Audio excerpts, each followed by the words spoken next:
নমস্কার। ওমর দরদিয়ার আজকের পর্বের রিভিউ নিয়ে বাংলা সিরিয়াল সমাচার তোমাদের সামনে এসে গেছে। তো আজকের পর্বের রিভিউতে যেটা দেখা যাচ্ছে, শুরুতেই তো মৌলি বলছে, তুমি এসব কি বলছো? আমি কি সেদিন মিডিয়ার সামনে সাজানো নাটক করেছিলাম?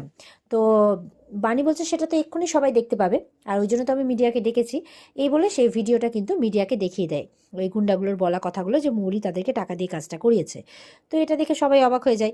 মৌলির মা তো মৌলির দিকে তাকাচ্ছে আর চুপ করে আছে। ও তো বুঝতেই পারছে মেয়ে বদমাশি করছে, মেয়ের একটু পরিবর্তনও সে লক্ষ্য করেছে। তো বাণী বলছে, দেখলেন তো কিভাবে মিস্টার চ্যাটার্জিকে মানে মানসিকভাবে কষ্ট দেওয়া হয়েছে।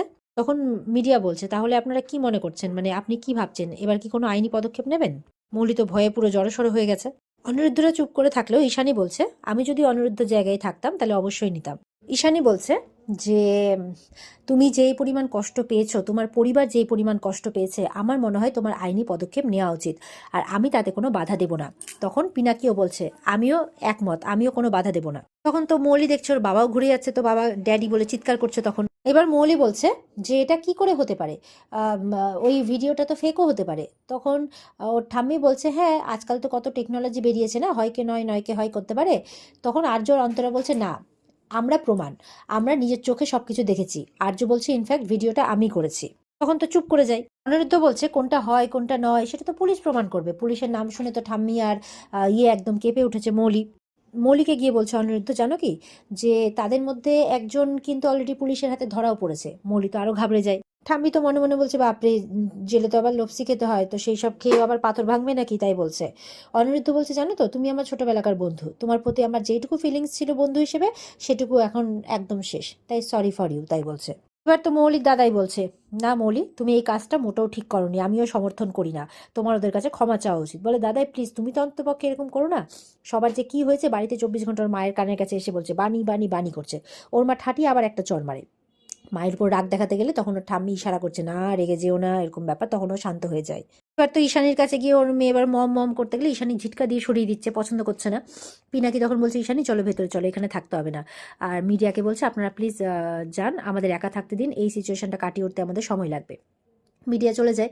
এবার বাণীরাও যখন যাচ্ছে তখন মৌলিকে বলছে, মৌলি দিদিমণি, এই শহর মানে এই দেশে না মেয়েরা অনেক নির্যাতনের শিকার হয়, তাই তাদের অসহায়তাকে নিয়ে কখনো এরকমভাবে মানে মজা বানিয়ে দেবেন না সেটাকে। এই বলে ওরা চলে যায়। আর মৌলি তো মনে মনে বলছে, এটাই শেষ নয়, শেষ হাসিটা আমি হাসবো। ওর মাকে বলছে, তুমি কোনোদিনই জানতে পারবে না যে বাণী এই পরিবারের আসল উত্তরাধিকারী, তোমাদের আসল মেয়ে। এদিকে বাণীরা যখন বাড়ি ফিরছে, রাস্তায় দেখছে পাড়ার লোকজন সবাই দেওয়ালে ওদের ছবি লাগাচ্ছে, যেখানে যেখানে মৌলি অনিরুদ্ধর সাথে নিজের ছবি লাগিয়ে রেখেছিল, সেখানে সেখানে বাণী অনিরুদ্ধর একসাথে ছবি লাগাচ্ছে। ওরা বলছে, এসব কি করছেন আপনারা? বলছে, সেই দিন ভুল বুঝে মিডিয়ার কথা শুনে আপনাদেরকে অনেক উঁচু নিচু কথা বলে ফেলেছি, আমাদের ক্ষমা করে দেবেন। আজকে খবরে সবটা দেখে সবটা বুঝতে পারলাম। তখন অনিরুদ্ধ বলছে, না না, আপনাদের কি দোষ, আপনারা কি জানেন, আমাকে কতটুকুই বা চেনেন। তখন বাণী বলছে, দেখলেন তো, আমি বলেছিলাম না সত্যিটা একদিন সামনে আসবেই, এরও তো।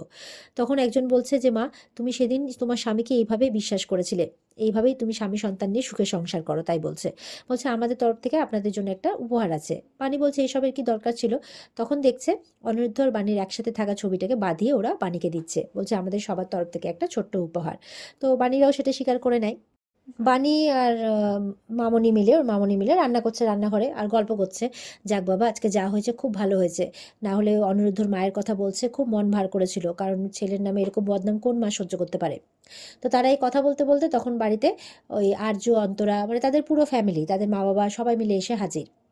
তো বানির রান্না করছে, বলছে, ও ভালোই হয়েছে, আমার রান্নাও হয়ে গেছে, তাহলে এবার সবাইকে খেতে দিয়ে দিই। তখন বানির মামনি বলছে যে, কি করে দিবি, ওই রান্নাতে কি সবার হবে? আমি বরঞ্চ একটু পেঁয়াজ রসুন লঙ্কা দিয়ে একটু ডিমের ঝোল করে দিই। তখন তানিয়া শুনে ফেলেছে, তানিয়া বলছে, আমি সব শুনে ফেলেছি। মা বলে না যে, যদি হও সুজন তেঁতুল পাতায় নজন, আমরা যা আছে সবাই ভাগ করে খেয়ে নেব। তখন অনিরুদ্ধের মা বলছে, দেখলে মেয়ে কত বড় কথা বললো। সত্যি, হ্যাঁ, যা আছে আমরা সবাই মিলে ভাগ করে খেয়ে নেব, কোনো চিন্তা নেই। বানিরা তো চুপ করতে বলছে ওর মেয়েকে। হ্যাঁ, ওর আবার মেয়ে বলছে, আচ্ছা মা, তেঁতুল পাতা কি খুব বড়? তখন ওখানে একটা ওই পাতা রাখা আছে, বলছে, এই পাতাটা তো অনেক ছোট, এখানে নজন কি করে আটবে? তখন অনিরুদ্ধ বলছে, ওটা একটা মানে তুলনা, ঘর যতই ছোট হোক না কেন, মনে যাতে জায়গার কোনো অভাব না থাকে কোনোদিনও। এই বলে এবার বানি বলছে ঠিক আছে আমি তাহলে সবাইকে খেতে দিয়ে দিই। তো বানিকে সাহায্য করার জন্য আর্যর মা গেছে। এবার আর্যর বউ বলছে অন্তর আমিও যাই। তখন অনিরুদ্ধ, আর্যর বাবা সবাই মিলে না বলে উঠেছে। তখন তো এই নিয়ে সবাই হাসাহাসি করছে, কারণ ও গেলেই তো কিছু না কিছু একটা কাণ্ড বাঁধাবে, এরকম একটা ব্যাপার, ভুলভাল কাজ করে সব। তো এবার যাই হোক, এবার অনিরুদ্ধকে বলছে আর্য অন্তরা তুমি এবার খাওয়ার হোটেলটা কিন্তু খুলেই ফেলো, ওই বাণীর নামে খুলবে বলেছিল। বলছে হ্যাঁ খুলতে তো চাইছি। নকুল বলছে থাক থাক, আগে খাওয়া দাওয়া হোক, আস্তে আস্তে হবেক্ষণ। তো বলছে খুলতে তো চাইছি, কিন্তু আমি তো একটা চাকরিও জোগাড় করতে পারলাম না। বাণী বলছে না না, আপনি ব্যবসায়ী পরিবারের ছেলে, আপনাকে চাকরি করতে হবে না। আপনি এখন ওই হোটেল টোটেলে কিছু খুলতে হবে না, বরঞ্চ একটা জলখাবারের দোকান খোলা গেলে কেমন হয়। বলছে জলখাবার মানে টিফিন সেন্টার? না না, তুমি অত কাজ কি করে করবে, তুমি কাকার হোটেলে রান্না করছো, আবার বাড়িতে রান্না করে সেটা হোম ডেলিভারি করছো, না না অত তুমি পারবে না। বলছে না না আমি ঠিক পারবো দেখুন। তখন ওর কাছে গিয়ে বলছে অনিরুদ্ধ, তোমার আর তানিয়ার দায়িত্ব আমি নিয়েছি, আর সেই জায়গায় দেখো তোমাকে কত কি করতে হচ্ছে। না না তোমাকে এত কিছু করতে হবে না। অনিরুদ্ধ বলছে তুমি যদি দিনরাত্রি এরমভাবে খাটো সেটা তো আমার কাছে লজ্জার। বলছে আপনি এইভাবে কেন বলছেন মিস্টার চ্যাটার্জি? বাণী বলছে না না আপনি ওইভাবে কেন ভাবছেন, দোকানটা তো আমাদের সবার, আমি তো নামও ঠিক করে ফেলেছি, অনিরুদ্ধ টিফিন সেন্টার। সবাই তো শুনে অবাক। তো বলছে আমার নামে কেন, আমার নামে কেন? বলছে আপনি তো আপনার হোটেল আমার নামে খুলতে চান, তাহলে আমিও আমার ব্যবসাটা আপনার নামে খুলতে চাই, তাহলে ব্যবসাটা খুব সফল হবে। সবাই মিলে এবার বলছে হ্যাঁ হ্যাঁ শুরু করে দাও, শুরু করে দাও। তো নকুল বলছে বা খুব ভালো, ক্যাপিটাল জোগাড় হয়ে গেল, এবার জায়গা। অনিরুদ্ধ বলছে বললেই তো হুট করে ব্যবসা শুরু করা যায় না, জায়গা। তখন বলছে বাণী বলছে কাকার দোকানের পাশে না একটা ফাঁকা জায়গা আছে, পাশে অফিস টফিসও আছে, ওখানেই আমরা শুরু করে দেবো, ওই ঠেলা গাড়ি নিয়েই বলছে আর কি। অনিরুদ্ধর মা এগুলো পছন্দ করছে না, বলছে না আমার আপত্তি আছে, আমার ছেলে রাস্তায় ঠেলা গাড়ি করে দোকান করবে? না না না, আমি এটা বলছি না, আমি যারা ছোট ব্যবসা করে তাদের আমি ছোট করছি না, আমি সম্মান করি, কিন্তু আমি আমার ছেলের ক্ষেত্রে আমি ওকে নিয়ে আমি না পারবো না, এরম ভাবে বলছে। তখন বাণী অনিরুদ্ধকে ওর মায়ের কাছে যেতে বলে, আসতে গেলে অনিরুদ্ধ বলছে না অনিরুদ্ধ আমি এটাতে সায় দিতে পারবো না। তখন বাণী বলছে মা আপনিই তো বলেছেন, মানে ও তো রয়্যান চ্যাটার্জি ইন্টারন্যাশনাল কোম্পানির চ্যাটার্জি পরিবারের ছেলে, অনিরুদ্ধ চ্যাটার্জি, তাই ওর মার আপত্তি। তো বলছে যে আপনি তো বলেছিলেন যে এই তাপস তাপস আঙ্কেল, তারপরে অনিরুদ্ধর কথা বলছে, ওদিকে দাদুর কথা বলছে, পিনাকির কথা বলছে, সবার কথা, ওরা কত ছোট থেকে ব্যবসাটা শুরু করেছিলেন আর কত কষ্ট করেছেন ওরা, তবেই ব্যবসাটা দাঁড়িয়েছে, তাই না? যে কোথা থেকে শুরু হলো সেটা তো বড় কথা নয়, কত দূর গেল সেটাই আসল। আর সবাই মিলে অনিরুদ্ধর মাকে বোঝাচ্ছে। নকুলও বলছে দেখুন আমার এই আপনাদের ব্যাপারে কথা বলাটা ঠিক হচ্ছে না, কিন্তু অনিরুদ্ধর যে ব্যবসায়িক বুদ্ধি আমার মনে হয় ব্যবসাটা কয়দিনেই দাঁড় করিয়ে দেবে। বাণী বলছে যে দেখুন বীজ থেকেই তো গাছ হয়, তবে বীজ থেকে গাছ হওয়ার আগে জল লাগে, হাওয়া লাগে, সেইটা তো আপনার আশীর্বাদ না পেলে আমরা কিভাবে এগোবো, এইভাবে অনেক কথা বোঝাচ্ছে। পানি বলছে আপনি শুধু আশীর্বাদ করুন যাতে আমরা আপনার মুখ উজ্জ্বল করতে পারি। অনিরুদ্ধ বলছে তুমি কষ্ট করে টাকা জমিয়েছো, সেই টাকাগুলো আমার উপরে কেন নষ্ট করছো? বলে না আমি তো নষ্ট করছি না, আর টাকাগুলো তো আমার একার নয়, টাকাগুলো আমাদের সবার। ওদিকে অনিরুদ্ধর মা মনে মনে বলছে না না আমার যতই মন খারাপ লাগুক, কোনো একটা জায়গা থেকে তো আমাদেরকে শুরু করতেই হবে। পানি কথাগুলো খারাপ বলছে না। অনিরুদ্ধ যেই বলতে যাবে যে আমি তোমার জমানো টাকায় ব্যবসা শুরু করতে চাই না বলতে যাবে, তখন ওর মা বলছে তুই ব্যবসা শুরু করবি। তখন তো অনিরুদ্ধর মায়ের কথায় অবাক হচ্ছে, বাকিরা খুব খুশি যে ওর মা এবার সায় দিয়েছে। এবার অনিরুদ্ধর মা আশীর্বাদ করছে। বাণী বলছে মিস্টার চ্যাটার্জিও কিছু বলছেন না, তার মানে ওনারও আপত্তি নেই। এবার ঠাকুরের কাছে প্রার্থনা করছে সবকিছু যাতে ঠিকভাবে হয়।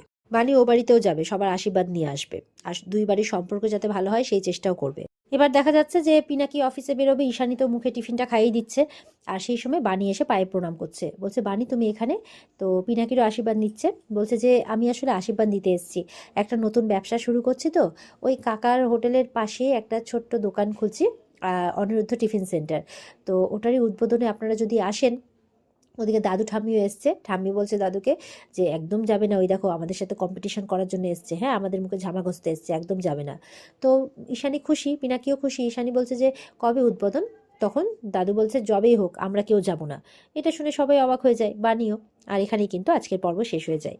তো এই ছিল আজকের পর্বের রিভিউ। ভালো লেগে থাকলে পর্বকে লাইক কমেন্ট করে জানাতে ভুলবে না, আর আমাদের সাথে জুড়তে চ্যানেলকে সাবস্ক্রাইব করতে ভুলবে না।